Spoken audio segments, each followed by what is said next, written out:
Hello friends, welcome back to my channel. আশা করছি তোমরা সবাই খুব ভালো আছো আর আমিও ভালো আছি। নতুন একটি ভিডিও তোমাদের সকলকে জানাই স্বাগতের সাথে অনেক অনেক ভালোবাসা।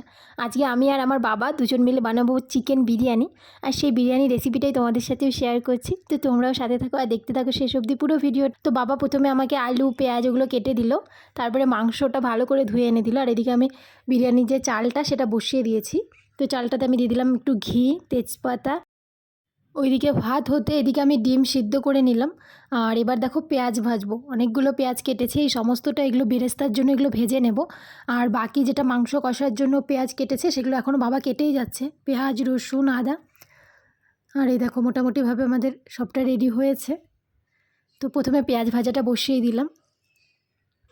আর আমি মাংস ধুতে পারি না, বা মাংস মানে কি বলবো, মানে ভালো লাগে না আমার, কেমন একটা লাগে। তারপরে যে প্রথমে দেখো বেরেস্তাটা সুন্দর করে ভেজে নিচ্ছি লাল লাল করে, কারণ বিরিয়ানির এটা হচ্ছে সবথেকে মানে কি বলবো, মানে গুরুত্বপূর্ণ মশলা। তো বেরেস্তা হয়ে গেলে এবার পেঁয়াজ রসুন লঙ্কা সবটা কষিয়ে নিয়ে এবার বসিয়ে দেবো মাংসটা। আর দাদা লেগ পিসগুলো এত বড় বড় এনেছে, সেগুলো সিদ্ধ হতে অনেক সময় লেগে যাবে, তাই আগে মাংসটাকে বসিয়ে নিলাম। আর মাংসটা অনেকটা সময় ধরে রান্না করতে হবে, কষিয়ে কষিয়ে সিদ্ধ করে।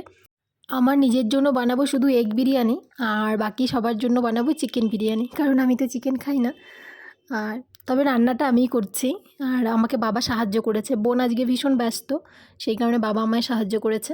মা পুজো করছে, মাও পেঁয়াজ রসুনের এই রান্নার দিকে আসবে না, তো আমি আর বাবাই রান্নাটা করব, ঠিক আছে।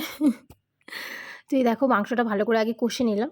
আর দু একটা মাংসতে আলু দিয়েছি, অল্প একটু কষানো তুলে রাখবো রাতের জন্য, তাই কারণ দুপুরে বিরিয়ানি খেয়ে রাতে আবার কেউ বিরিয়ানি খেতে চাইবে না। তো রাতে মাংস আর ভাত, গরম গরম ভাত আর সাথে মাংস খাওয়া হবে, সেই জন্য রাতের জন্য একটু আলু আর কয়েকটা ছোটো ছোটো মাংসকে তুলে রাখবো।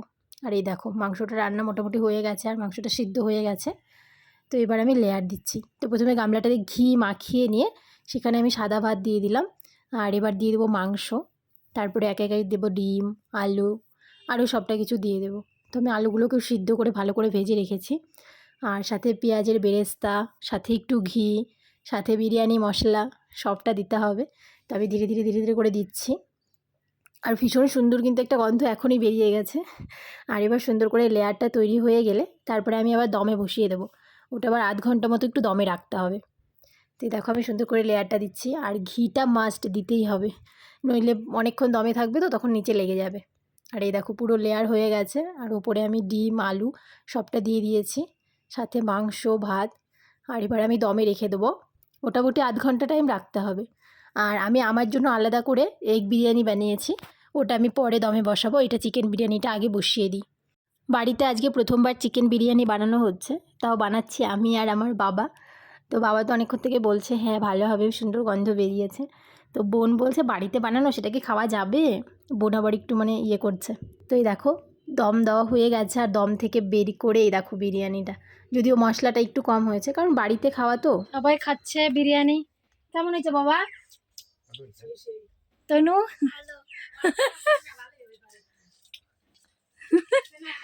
এবার আমিও খাই দেখি। আজকের মতো বিরিয়ানি বানানোর ভিডিওটা এতটুকুই। সবাই খুব ভালো থেকো, আবার তোমাদের সাথে কথা হবে নতুন ভিডিওতে। ততক্ষণ সবাই নিজের খেয়াল রেখো। টাটা।